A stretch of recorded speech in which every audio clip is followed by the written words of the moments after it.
I never thought of meekness this way before. I always thought of meekness as being timid or being submissive even to the point of being walked all over. But in Matthew chapter 5 verse 5, Jesus said this, "Blessed are the meek, for they will inherit the earth." Does that mean Jesus wants us submissive? Let everyone push us around? I don't think so. Instead, here's what meekness looks like. A woman was caught in the act of adultery. The Pharisees brought her before Jesus, used scriptures, and hoped to kill two birds with one stone. They wanted to trap Jesus, and they wanted to stone that woman. Jesus was in a bind. If he said, "Stone her," what of the grace and kindness he had shown to tax collectors and prostitutes? To his friends? He was known at this point as the friend of sinners. Condemning the woman caught in adultery would be like condemning his friends. Or he'd be guilty of having double standard. If he said, "Don't stone her," he'd be guilty of breaking the law. And if he did, he wouldn't have the moral ascendancy to teach the things of God. They prodded him to deliver the death sentence. He didn't take the bait.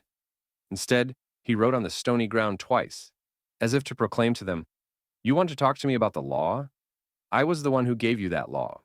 After all, the finger of God wrote on the tablet of stone twice because Moses broke the first one in his anger. When the Pharisees got insistent, they got an answer that echoed through the ages. "Let him who is without sin among you be the first to throw a stone at her." Make no mistake, the Pharisees would throw the stone if they could, but they could not. Their guilty conscience wouldn't allow them. Jesus could throw that stone for he's the sinless one, but he would not. Meekness is being a master swordsman, yet choosing to keep the sword sheathed, and sometimes wielding it, not to destroy, but to protect. Meekness is power under control.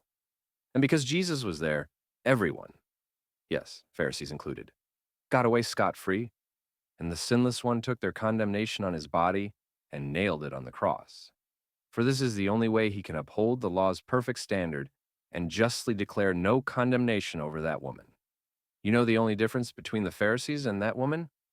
The woman knew there was no longer any condemnation hanging over her head, while the Pharisees went away none the wiser. I realized we tend to be that woman or those Pharisees at different points in our lives. We all sinned and fell short of the glory of God, but the worst sin would be walking away from such a lavish display of grace as those Pharisees did. Kindly click that subscribe button to have your daily dose of grace.